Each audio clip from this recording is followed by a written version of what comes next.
হুম। তুমি ওই ছেলের আমি চিনিও না জানিও না, ঠিক আছে?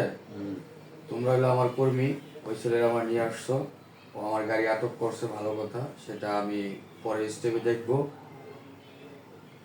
তুমি আমাকে টাকা দিয়েছিলে 1,90,000, ওকে? 1,90,000 টাকা তুমি নিয়ে যাচ্ছ, এই চেক। ওই ছেলের কাছে 1,10,000 টাকার চেক আছে, প্রতি মাসে ডেট দেওয়া 10,000 করে, 11টা চেক। এই চেকটা দিবা, ওই চেকটি ফেরত দিবা, ওকে? এই চেক দেওয়ার সময় অবশ্যই আগের চেক দিলে ফেরত দিবা, নাই তো কিন্তু এই চেক দিবা না, ঠিক আছে? গেল এটা। তুমি গাড়ি থানা থেকে কিভাবে আনবা না আনবা সেটা তোমার ব্যক্তিগত ব্যাপার। আমি মালিক হিসেবে আমি তোমাকে সব ধরনের সহযোগিতা করবো, ওকে? সেই ক্ষেত্রে তুমি এই ছেলের থেকে টাকা পয়সা আনছো, তুমি এই ছেলের কেমনে বুঝাবে? কারণ ওই ছেলের আমি জীবনে চিনিও না জানিও না, একটা চাও খাই নেই। তুমি নিয়ে আসছো টাকা পয়সা, তুমি নিচ্ছ, তুমি দিচ্ছ। এই যে তোমার 1,90,000 টাকা, হ্যাঁ, আমার হালদার গ্রুপ অফ কোম্পানির চেক তোমাকে আমি দিয়ে দিলাম।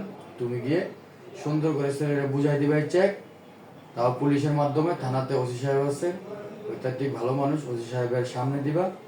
এবং কি ওই আগের যে চেক 11টা 10,000 করে মাসে মাসে, ওটা অবশ্যই ফেরত নিয়ে এটা দিবা। আর এখানে যে চেক টাকা তুলবে, হ্যাঁ, এখানে শুধু ডেটটা দিলেই হবে, আর কিচ্ছু লাগবে না, ঠিক আছে? শুধু ডেটটা দিলেই হবে। ও যদি কালকে যায় কালকে ডেট দিয়ে উঠে নিবে, পরশু গেলে পরশু, আর ইচ্ছা। হ্যাঁ, তো যাই হোক, তোমার কাছে 1,90,000 আমি তোমাকে বুঝাই দিলাম। তারপর বাদ বাকিটা তুমি কেমনে আর কি করবা না করবা। আর সে আমার গাড়ি আটক করছে, কালকে রেকার বিল লাগছে, এবং থানায় গেছে, গাড়ি একদিন বসা ছিল, সব কিছু মিলে ক্ষতিগ্রস্ত কোম্পানি, ইভেন আমি, একমাত্র তোমার জন্য।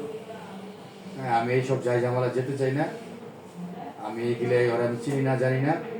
আর এই যে ওর একটা পাসপোর্ট আছে এখানে, এটাও তুমি ওরা দিয়ে দিবা, ওকে? পাসপোর্টটা দেখাই দিই, তার পাসপোর্টটা দিয়েছে বাবু। দেখ, আমি আমি তোমাকে দেখাই দিই। এটা এই যে সাব্বিরের পাসপোর্ট, এই ছবি, নাম, ওকে, ঠিক আছে? তুমি আর এই যে এর একটা ফটোকপি আছে আমার এখানে, এই যে ভোটার আইডি কার্ডের, ঠিক আছে?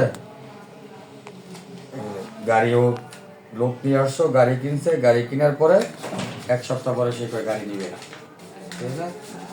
এটা কিন্তু আমি ক্ষতিগ্রস্ত হয়েছি, সেটা তুমি ওরা নিয়ে আসছো। এগুলো তোমার ইয়া, আর এই চেক দাও। তোমার জিনিসপত্র আমি তোমাকে বুঝাই দিলাম, তুমি ওরা সুন্দর করে এই চেক দেওয়ার সময় কিন্তু অবশ্যই ওই 1,10,000 11টা চেক ফেরত দিবা। তুমিও শুনতেছ?